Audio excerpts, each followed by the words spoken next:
What's up there, everybody? It's Odin here on this fine Sunday afternoon. Sunday. Super Bowl Sunday. And here I am. I will watch the game. I'm going to a friend's house. But up until getting ready to do that, drawing on this beautiful, it's sunny out, or it was. I don't know, maybe it's not. Sunday morning, Sunday afternoon, I guess, actually. Working on shove pages as I want to do. Excited because we're getting further along all the time. Like, this is getting ready to ink on page 77. It's literally just 5 more pages after this of Shove Story. And then I have Cole. 3 more pages to do on Cole and the lettering. But it is pretty cool to get to, like, we're right there. And then once Shove is done and I get Demir all the colors in, it's gonna be quite a cool feeling. And then I'll start finishing those Cole pages. But Cole will stay black and white, regardless of which book you backed. The Cole story at the back is gonna be black and white, because I think, even though part of me wants to see what Demir would do color wise, I think that was drawn to be black and white. And it's kind of got this, I wouldn't say an homage, but kind of a pseudo Hal Foster, Prince Valiant feel to it. So yeah, I'm really excited for that to be added. But yeah, we're getting right there. And I was talking to James about it the other day. It was like, I was like, dude, I only have a few more pages and I'm done, And he's like, how does that feel? And I'm like, it feels great. He was kind of like, you excited? How does that feel? And then he was showing me the final pages for Bastards, and I'm like, holy shit, man. Talk about ending on a high note. That shit is, like, the new pages he just showed me, mind-blowing. Samir, his artist, it took a while, but I mean, the payoff, holy shit, so good. So that one's right on the edge of being put out, and everything's coming to a head. It's great. But yeah, I'm really excited for these last pages, because again, you want to end on a high note. You want to end with the intensity and lasting imagery and lasting story and just impression. And so I have all the pages like thumbnailed out, and so I'm really excited because I'm like, oh, I get to draw, going from that thumbnail to actually drawing it. So these pages are kind of like set up. So I can show you like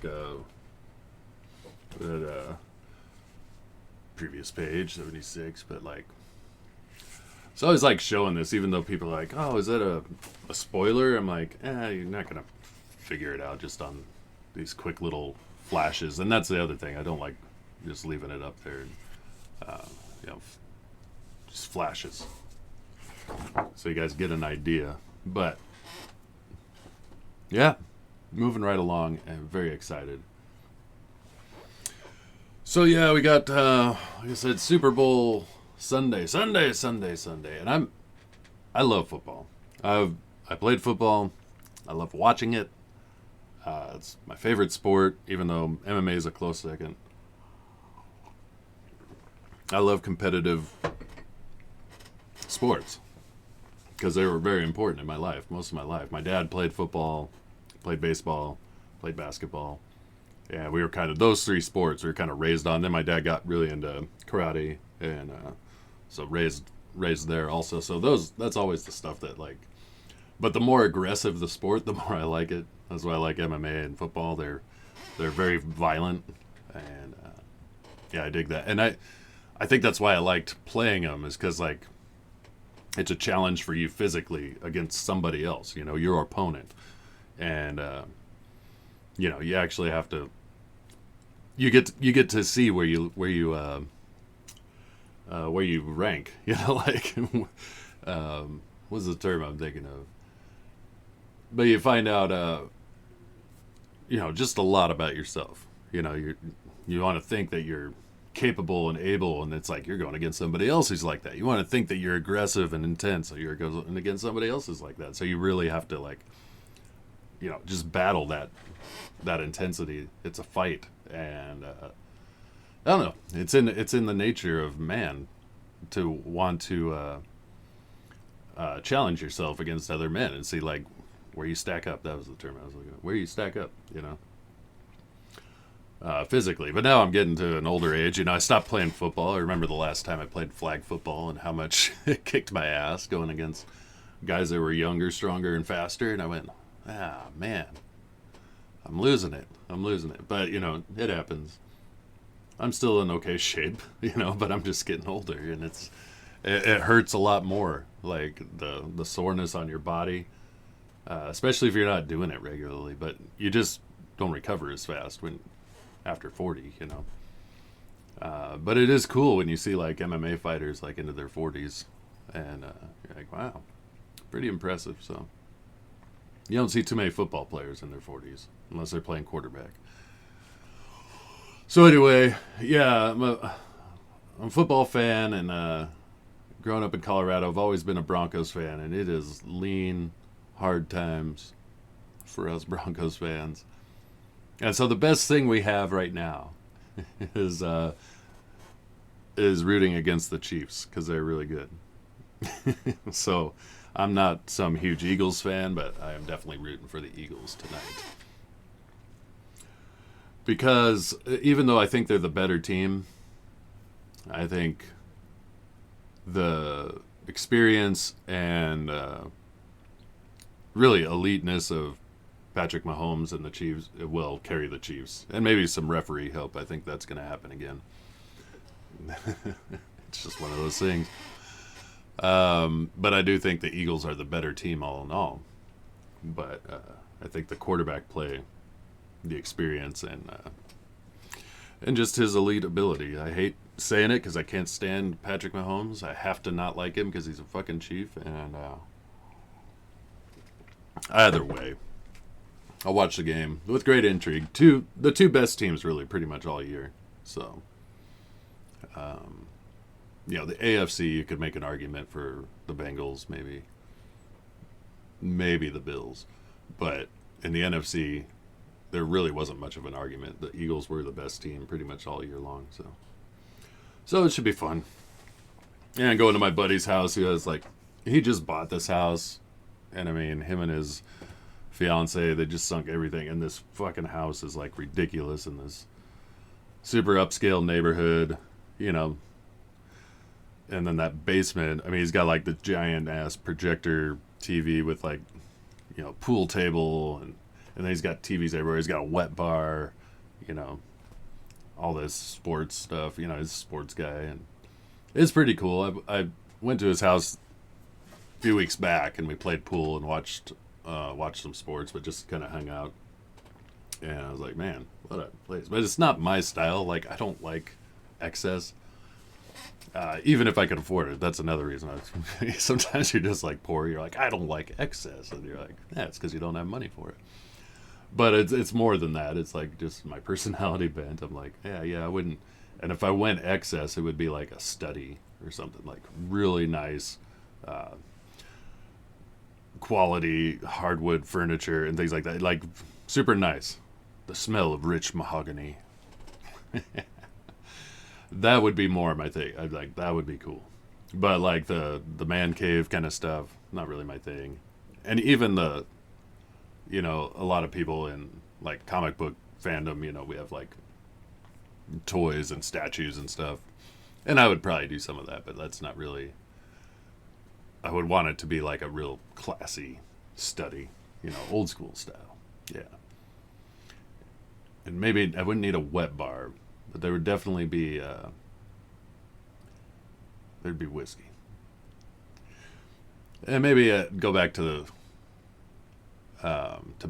pipe tobacco. Because there was a time when I would smoke pipe tobacco from a pipe, but it was like too much work. I'm actually like a smoker, like I want a cigarette. And I'm like, that's easy. It is. Even when I make my own cigarettes, it's like way easier, and you don't have to cleaning. Yeah. It's kind of a pain in the ass. So anyway, that's kind of all that's fit to print. Talked about movies last video, and yeah, I watched some more. Watched Galaxy of Terror on Arrogant Apes suggestion, which was a great suggestion. That movie was awesome, full of 80s schlock, and very much like Aliens Light, like a precursor. The James Cameron Alien, and then or Aliens, and then the cast was hilarious to me because it was like you have my favorite Martian, you have Freddy Krueger, and you have Joni Cunningham all in the same movie. What a concept!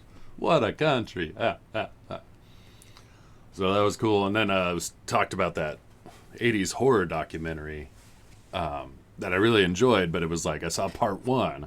It was 4 hours long. It was great. And then part 2 was another 4 hours, and I watched that one. Not as good as part 1, but... And then I go, oh, there's a part 3, and part 3 is 5 hours, 40 minutes long, and I'm like, I want to watch it, but... I mean, but if you're around my age, you grew up, this is such a big influence, such a big part of your life if you were into horror at all and grew up during the 80s. So it's fun to like relive that, hear the people who are involved, hear people's opinions on it and how much it influenced them or whatever. Shit's fun. So good documentary, extremely long. Because like I said, with the 2 parts I've seen, I've already spent a whole workday, 8 hours watching, and then part 3 is like another 5. So, it's crazy. 13 hours of horror documentary. Just one generation of horror, too. Yeah. Yeah. That's about all that's going on. Like I said, just excited by the future. I also have this, like, whenever I get in this mode, it's, like, beneficial because it it amplifies the competitive nature in me. But I get this kind of like me versus the world mentality. I was at a restaurant the other day. I had a steak and I had a beer and I was really enjoying it. And then I was like, bring me a shot of bourbon. And I was actually sitting at the bar eating steak and beer and a shot of bourbon. And I remember like slamming the shot glass down. And it was just one of those things. I was feeling this really competitive me against the world kind of mindset. I was like, but it reminded me of George Clooney and Dusk Till Dawn. Keeps getting tequila shots and he's like slamming the shot glasses down after he's done.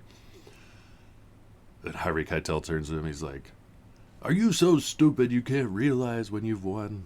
Or whatever he says. He's like, "What the fuck you say to me, old man?"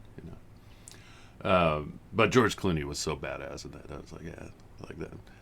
But just that high intensity was just hitting me. And then there was like people annoying me in the bar, so I was like, this is sending a message. I don't know. I tipped really well because the bartender, the lady serving, was very sweet. She was cool, and putting up with my shenanigans. So. But yeah, just I just get that competitive edge. I really, really like staying there. Because I used to do that with when I was in music. I remember when I first came to Spokane, first got involved with my band, I was like, and the first band I was in Spokane, like none of us were from the area. And so it became like a real competitive thing of like, none of us know, we didn't grow up here. And I'm like, here's the biggest band in the area. That's our target. Let's take them down. And it wasn't like take them down like some kind of like fucked up way. It was more like I just want to get above. I want to, they're in the spot I want to occupy. And then I did that statewide. I was like, okay, conquer Spokane. Now let's conquer the next one. Let's conquer Washington State. Let's conquer the West Coast. That was kind of my plan, was like pick the biggest and just go, the goal was to get above them, become the champion,